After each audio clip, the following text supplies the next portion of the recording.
and thank you to the hosts for allowing me to be here. My chapter in the book, the Oxford Handbook, was chapter 23, which was on the theme of mission and digital cultures. And what I want to do in the 5 or so minutes that I now have left, in terms of a 15-minute presentation, is to briefly look at the descriptive approach that I took in the chapter, and then to look at some of the theological moves that I was trying to make. Because of the technical difficulties, I won't have time to get to my developments since then. So in terms of my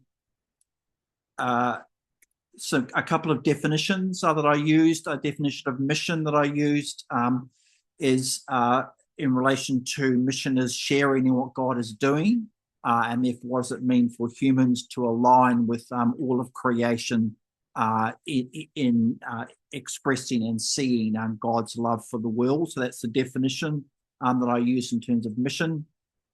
And the second definition that I used in terms of my title, Mission in Digital Cultures, was how digital cultures permeate all aspects of human life in local contexts and global networks.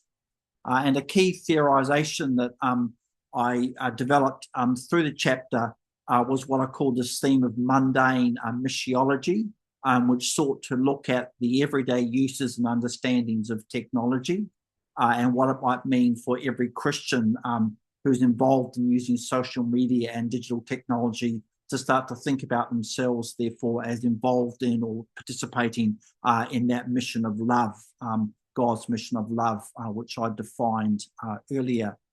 And I was using that in contrast. When I started my chapter, initially I began with this article from Wired magazine, which talked about this virtual reality 2018 article, where this person is using virtual reality to church plant online.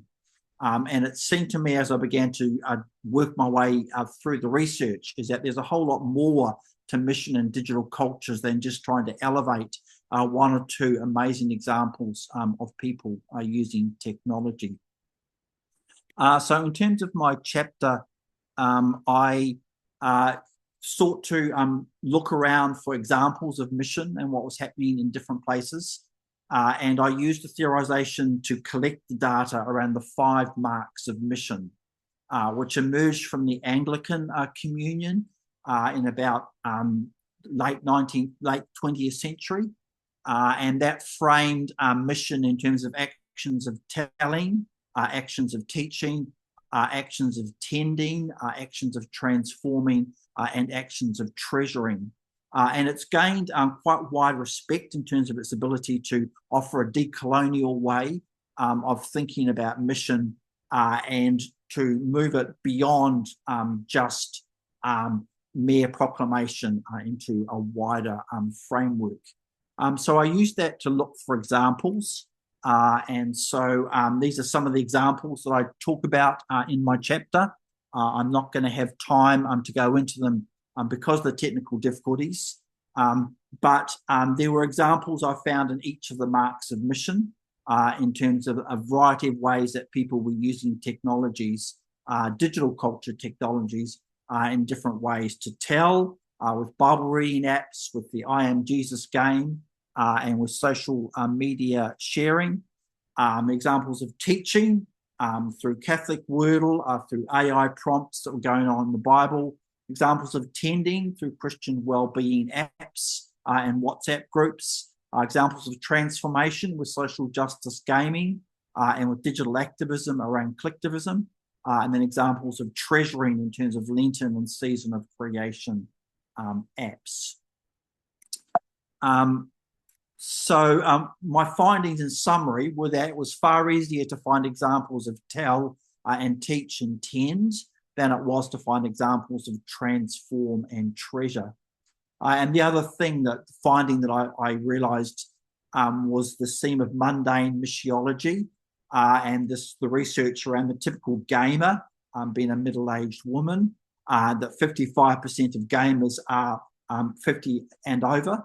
And so what does it mean, therefore, to think about technology and how gaming in terms of mission is being used in a whole variety of ways. And the third finding was the way that digital culture is creating some shifts in terms of traditional understandings of mission. That digital culture shifts control to individual users, and therefore that is providing significant challenges in terms of traditional understandings of mission as being unidirectional. I looked and suggested in the second part of the chapter two theologies of mission that might be helpful for thinking through how mission in digital cultures is working. One was playing with this theme of transition from mission as commission, the great commission, to mission as commission with a hyphen in the middle of it.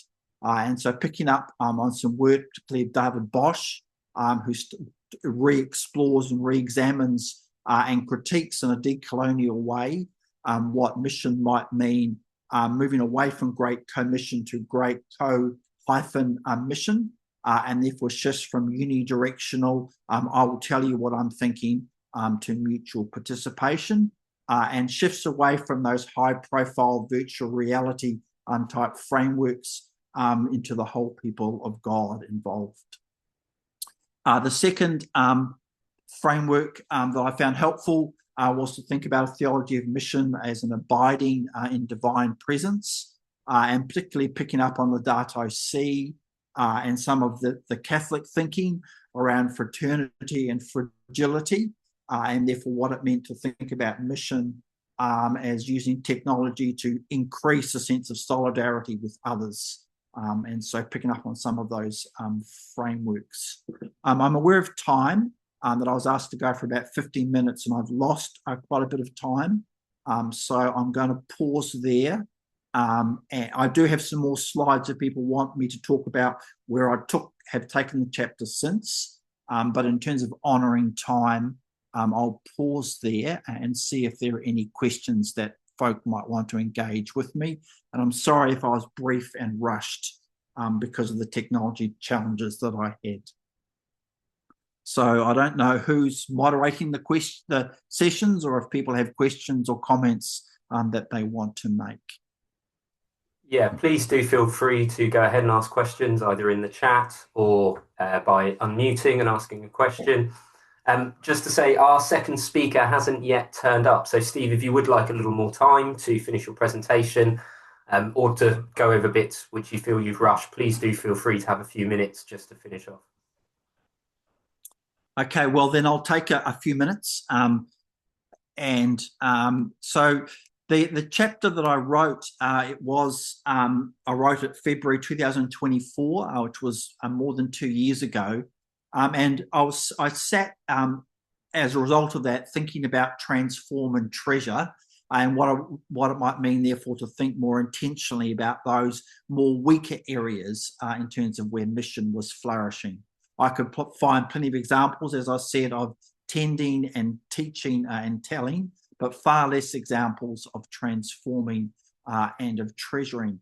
And that led me on a bit of an exploration, which was looking at digital activism and the way faith-based groups, Christian faith-based groups, are using digital activism to activate in different ways. And so one of the fruits of that is going to be a special issue of Ecclesial Futures, which is coming out in August 2026, where there are 7 articles with people from different perspectives looking at these themes of tending and treasuring in relation to faith-based groups and digital activism. So looking at green apostles in the Solomon Islands, looking at how people in North India are using digital technologies to reclaim cultural heritage, and looking at another example in India of Christian, local Christian groups, again using digital technologies to activate in terms of greater awareness of wildlife and climate justice. So I just want to briefly note that sort of ongoing work, which in some ways builds on the chapter that I was doing there. I'll pause there again and see if people have questions or comments.